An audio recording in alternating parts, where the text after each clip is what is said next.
A ciência atravessa o tempo, a tecnologia também. Junto dela vem a inovação. Ciência, tecnologia e inovação.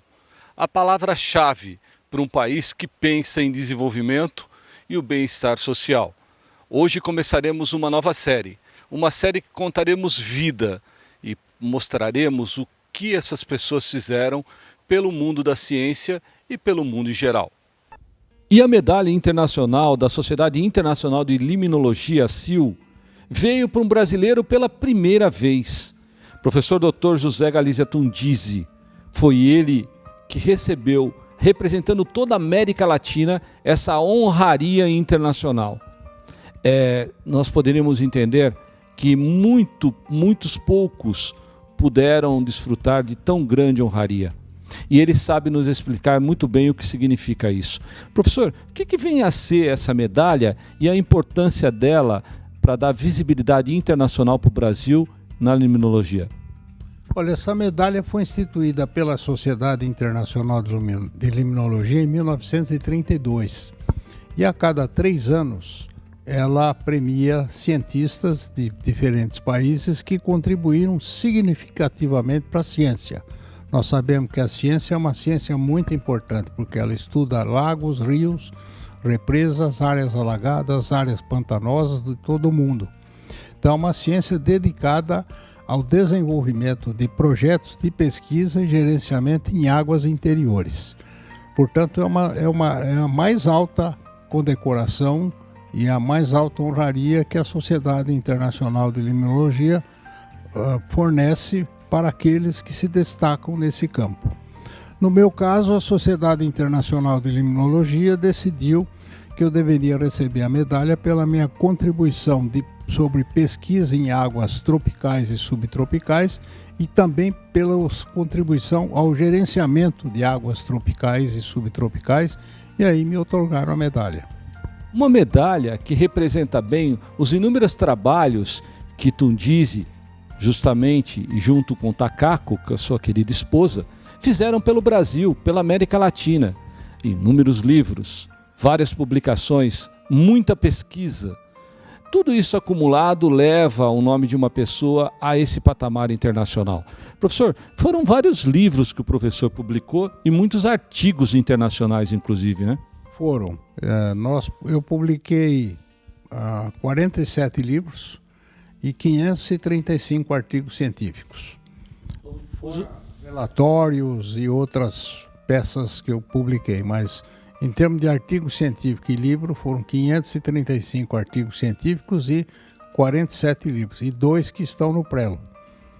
Bom, a verdade é que alguns alunos orientados de Tundizi e também da professora Takako, hoje representam a ciência, a pesquisa nessa área em questão.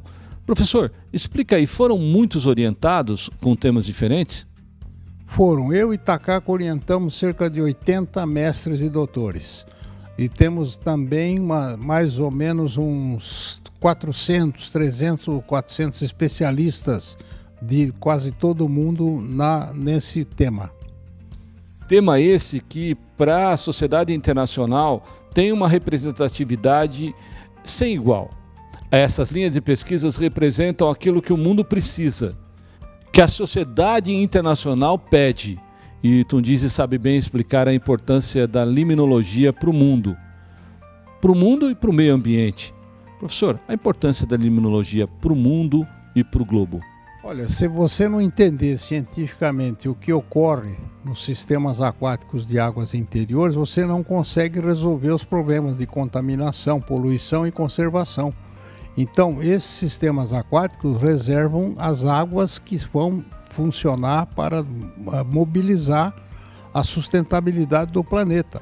São essas águas interiores que mobilizam a economia, a saúde humana, enfim, que tem uma relação muito grande com a saúde humana.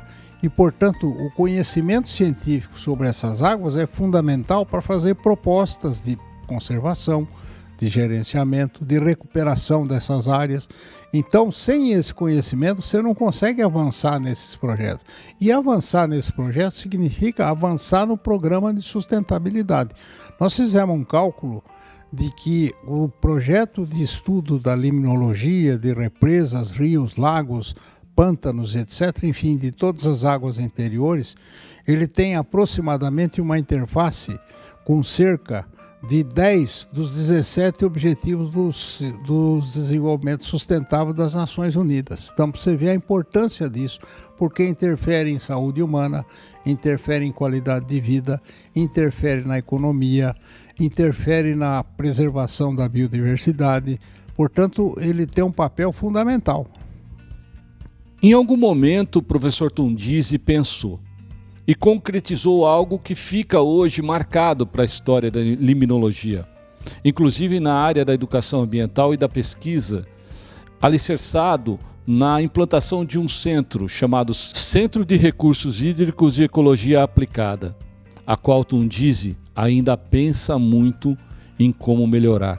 Professor não para, né? O professor, na verdade, está sempre pensando em desenvolver algo importante para a sociedade.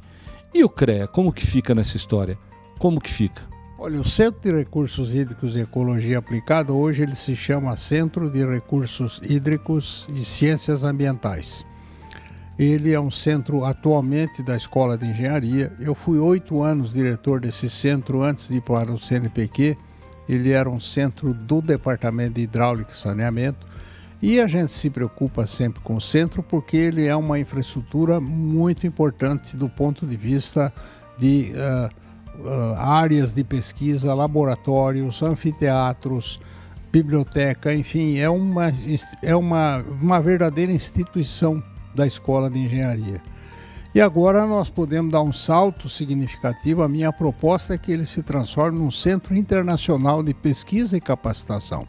Porque ele tem um enorme laboratório ao lado dele, que é a Represa do Lobo, que pode ser um projeto para fazer experimentação, para pesquisa. Então ele tem lá um laboratório único. Aliás, eu preciso dizer que esse centro tem uma história muito interessante.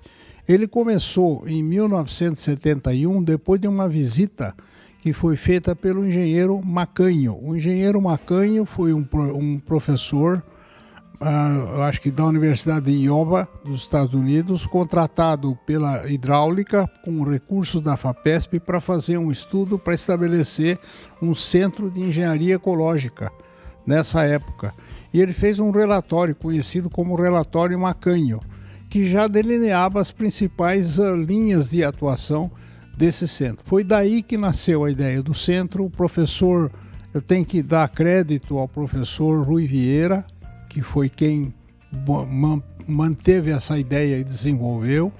Evidentemente o relatório Macanho foi importante, mas toda aquela geração de professores do Departamento de Hidráulica e Saneamento, o professor Márcio Giorgetti, o professor Udro, o professor Suami Vilela, o professor Jurandir Povinelli, o professor Samuel Branco, todos eles tiveram um papel importante na consolidação do centro. Um centro que hoje é referência nacional e internacional, mas o professor teve aí nos seus inúmeros trabalhos, a importância para que essa medalha internacional da Sociedade Internacional de Limnologia, SIL, chegasse até ele. Os trabalhos de gerenciamento integrado, como ele mesmo explicou, soma-se ao foco de sistemas tropicais e subtropicais da América do Sul e Central. Professor, essas linhas, o professor mantém aí vários intercâmbios internacionais de pesquisas. Vários países estão linkados, conversando com o professor em trabalhos científicos importantes. Explica um pouquinho, professor, do que o professor tem de relacionamento internacional em ciência e pesquisa. Olha, eu pertenço a um comitê que se chama Water Committee de todas as academias de ciência das Américas. Inclusive eu fui o primeiro presidente desse comitê por 5 anos. E esse comitê é um comitê que foi estabelecido para que as academias de ciências estudassem o problema de água nas Américas e resolvessem os problemas relativos à ciência e ao gerenciamento. Então esse é um primeiro contato, e eu tenho contato com todos os pesquisadores de todos os países das Américas, América do Sul, América Central e América do Norte, Estados Unidos e Canadá. Esse é um projeto do qual eu participo ainda hoje, sou representante brasileiro nesse projeto. A presidente é a doutora Catarine Vamen, que é professora da Universidade Americana de Nicarágua, ela está lá, e tem um americano, o professor Henry Vo, da Universidade de Berkeley, na Califórnia, que é o vice-presidente. E temos representantes de todos os países das Américas. Além disso, eu participo ativamente de um outro projeto, que é um projeto na Universidade de Lodz, na Polônia, com o professor Zalewski, que foi o primeiro que introduziu essa visão de ecohidrologia, que é ao invés de você usar só engenharia para fazer o manejo dos sistemas, você usa ecologia, hidrologia, engenharia e biologia, integra tudo nas chamadas soluções baseadas na natureza para o gerenciamento. Isso também é outro contato bastante grande e bastante importante que eu tenho. Além disso, o professor William Mitch, do Centro de Recursos Hídricos da Flórida, que também temos contato quase que permanente. E eu tinha um parceiro muito importante da Universidade de Český Budějovice, na República Tcheca, que faleceu, mas eu continuo trabalhando com o pessoal dele, os alunos, a esposa dele, e também o professor Henri Dumont da Bélgica, que é um especialista em biodiversidade. Então eu mantenho esses contatos e troca de ideias permanentes com todos esses pesquisadores das Américas, da Polônia, dos Estados Unidos, do Canadá. Eu tenho a doutora Banu Ormet, que até esteve aqui em São Carlos dando um curso também de gerenciamento. Então eu tenho uma atividade constante com esse grupo internacional que me dá ideias, me critica, me sugere coisas, mantemos uma amizade muito forte e ao mesmo tempo caminhamos junto na direção que se precisa para resolver os problemas que a humanidade precisa. Problemas que a humanidade precisa. Problemas que precisam ser resolvidos, que das mãos, da mente e do trabalho árduo de Tundizi acaba trazendo soluções viáveis. Dentre elas, o que pode acontecer com esse importante elemento da natureza chamado água? O professor Tundizi nos responde bem um questionamento tão profundo como esse. Qual a importância da água para a existência da vida no planeta? Bem, todos nós sabemos que água é vida. A água mantém a biodiversidade, mantém todas as espécies do planeta. Todos os organismos do planeta Terra, inclusive a espécie humana, precisam de água. O nosso organismo tem cerca de mais de 70% de água. A água permeia todos os processos biofísicos que existem nos organismos. A água é o solvente universal. A água é fundamental para a produção de alimentos. A água é fundamental para a saúde humana. E se não houver esse processo de conservação de água, de gestão adequada, nós podemos ter problemas muito sérios. Por exemplo, seca muito forte, ela pode atingir diferentes e pode atingir diferentes processos na saúde humana, por exemplo. E por outro lado, a água é fundamental para a economia. A economia dos países depende de água. Depende da disponibilidade de água, depende da água não poluída, depende da água que vai ser servida à população e, portanto, depende da água para fazer energia, a hidroenergia. Então, todo esse conjunto de atividades e de processos biológicos, físicos e químicos depende da água. Portanto, ela é fundamental para a espécie humana e para todas as espécies do planeta e para a sustentabilidade. O professor Tundizi imagina que tudo isso é importante, mas também sabe muito bem a importância que ele tem nesse universo da ciência mundial. É assim, pessoas como o professor Tundizi é que o mundo precisa. E hoje, nessa árdua missão de ser um porta-voz da ciência brasileira para o mundo, ganhando essa medalha que bem destaca a importância dos seus trabalhos, inúmeros trabalhos, é que a gente saúda esse brasileiro que trabalha com tanto afinco ao nosso favor, ao favor da nossa sociedade, em favor da nossa sociedade. O professor Tundizi vai despedir de vocês. Sabe de que forma? Explicando para vocês a vida dele em questão. Professor, como tudo começou? O professor era um menininho que foi para a escola, como todo outro garoto. Mas onde tudo começou? Fala um pouquinho dos seus pais, dos seus avós, das suas referências, da sua infância. Conta um pouquinho da sua trajetória de vida. Olha, tem alguns aspectos muito interessantes na minha vida, porque primeiro eu nasci em Bariri. E em Bariri nós estamos perto do Rio Tietê. Então uma certa influência da presença do Rio Tietê, sem dúvida nenhuma, influenciou a minha vida futura de cientista, interessado em água. Eu me lembro que quando eu era menino, nós íamos visitar uma família lá do meu pai, em uma cidade que hoje se chama Arealva e naquele tempo se chamava Soturna. E aí a gente tomava água do rio. Ninguém tomava água mineral, tomava água do rio. Isso marcava muito. Outra coisa que marcou muito, por exemplo, depois quando nós moramos em Jaú, foi que nós recebíamos 2 ou 3 vezes por semana, vinha uma carrocinha com um enorme peixe Jaú, vendendo peixe fresco que era coletado, pescado em Barra Bonita, que era próximo também de Jaú. Então essas coisas de água, de peixe, de pesca, sempre me influenciaram. Então isso é um ponto importante. Mas a minha família é uma família que tem raízes mediterrâneas. É uma família de agrônomos, de pessoas que trabalhavam na agricultura na Itália, vieram para o Brasil, continuaram trabalhando na agricultura. Então essa raiz mediterrânea sempre me influenciou.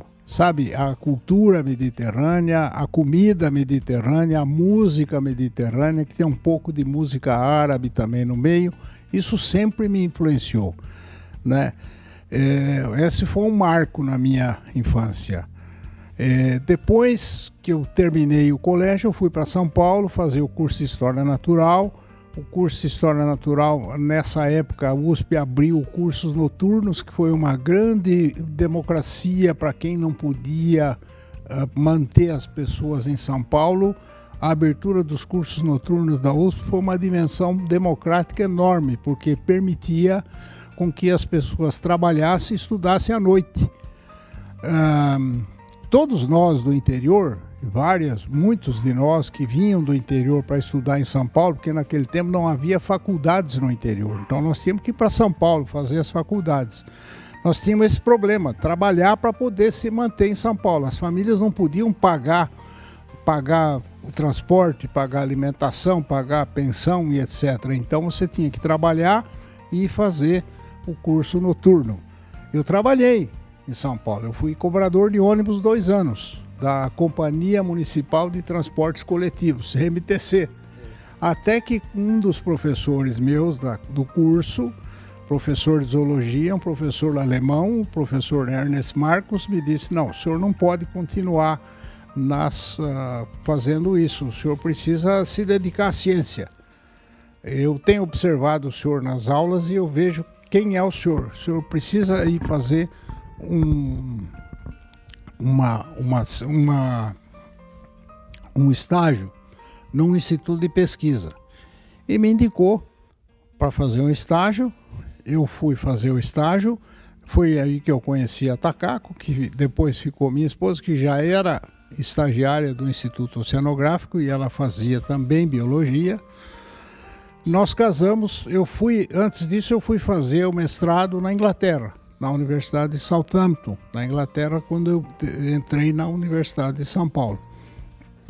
E quando eu voltei, terminei o doutorado, casamos em 1967, o Edu, nosso filho, nasceu em 1968.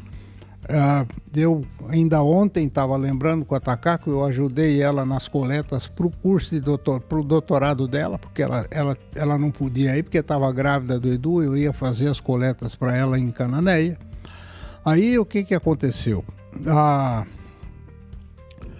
Em 1971, o professor Heitor Gurgulino foi no Oceanográfico, porque deram o meu nome para ele. Ele estava procurando professores para a Federal de São Carlos.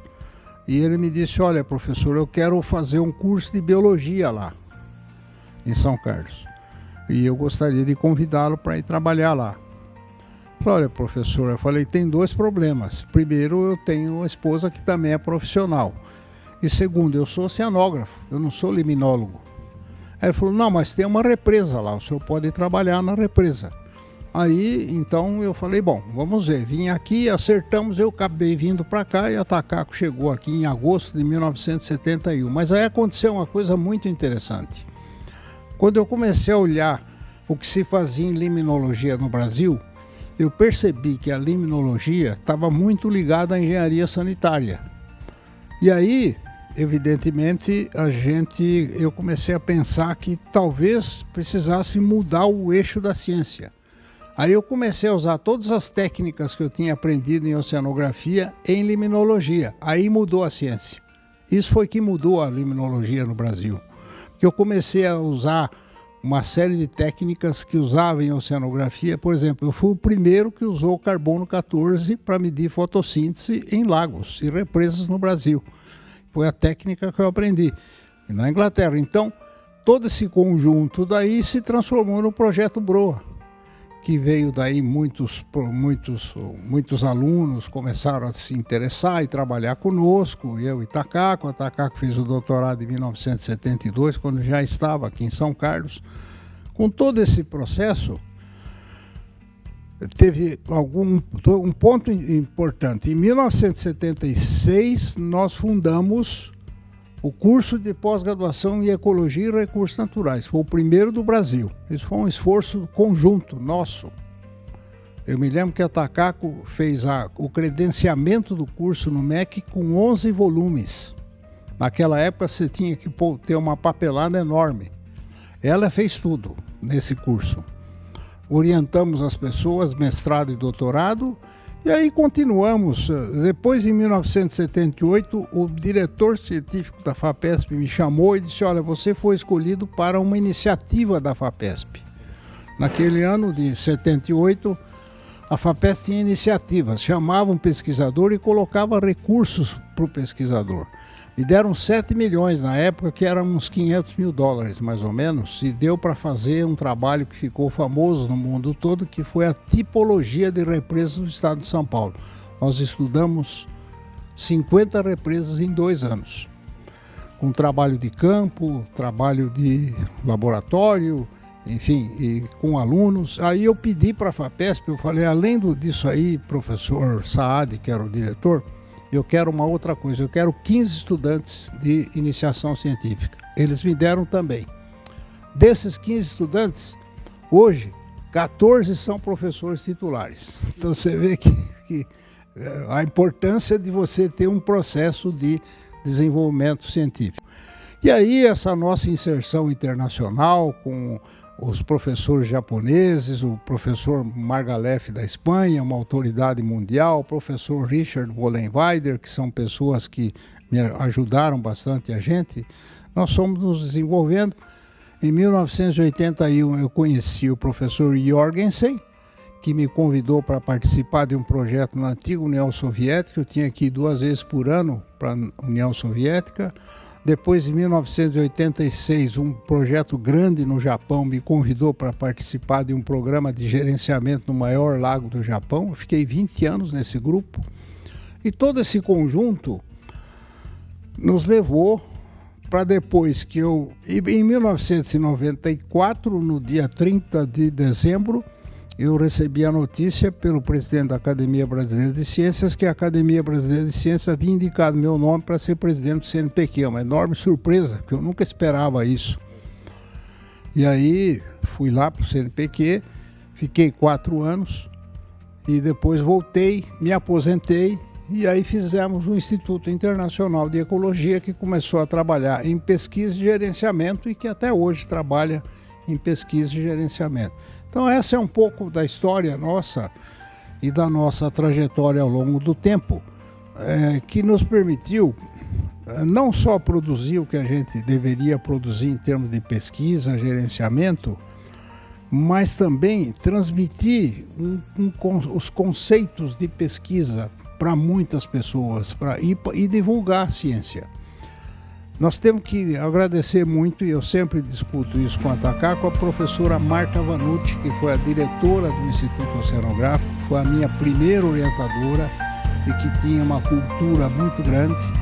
Ela falava 5 línguas correntemente. A professora Marta, ela era uma pessoa de nível internacional.